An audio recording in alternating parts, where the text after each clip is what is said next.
sustainable is it to get it there? Yeah, it's for me.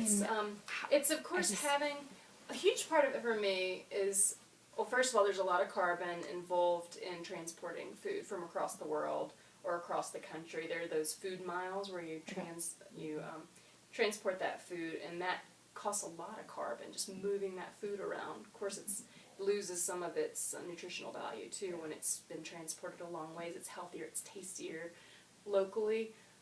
It's also creating local jobs and strengthening the local economy, but a huge part of it for me too is what I was talking about earlier about the fact that right now a lot of our economy, including our food production, is based on cheap oil.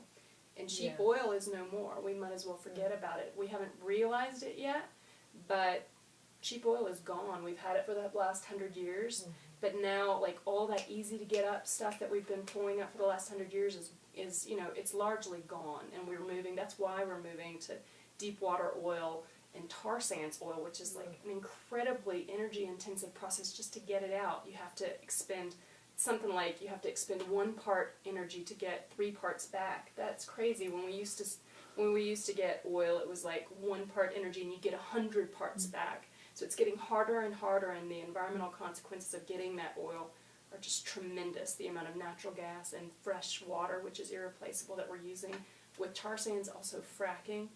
It's 5 to 10 million gallons of water per every fracked well, and that water is gone. Pretty much permanently gone. So toxic you can never use it again. We're taking it out of the water cycle. So my point is, we've used up most of the cheap, easy to get fossil fuels, and our food production system is all based on that.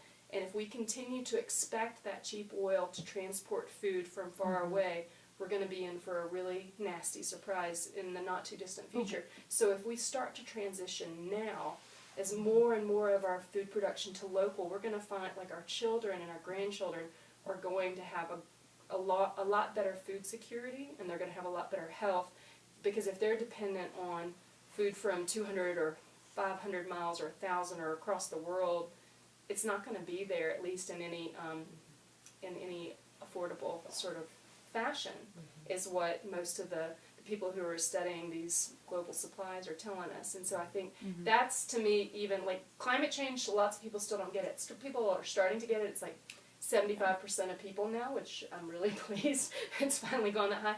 But the awareness of fossil fuel depletion is far, far even lower awareness in society. And it's something that's going to hit us really soon, I think, within the next decade, that we're really going to start feeling it. When I started my work in energy policy, oil was at about $30 per barrel of oil. $30. And I remember it came up, the Goldman Sachs was predicting that it was going to be at $100 a barrel within the next, 4 years. And I was like, what? That's crazy business. That's never going to happen. And sure enough, we were at $100 per barrel of oil within that time that they had predicted, and then we went up to $130 a barrel, $140 a barrel. Then the economy crashed. Economy and oil go hand in hand, and economy crashed. Oil prices went back down, but they, only have hovered now at around $100 per barrel.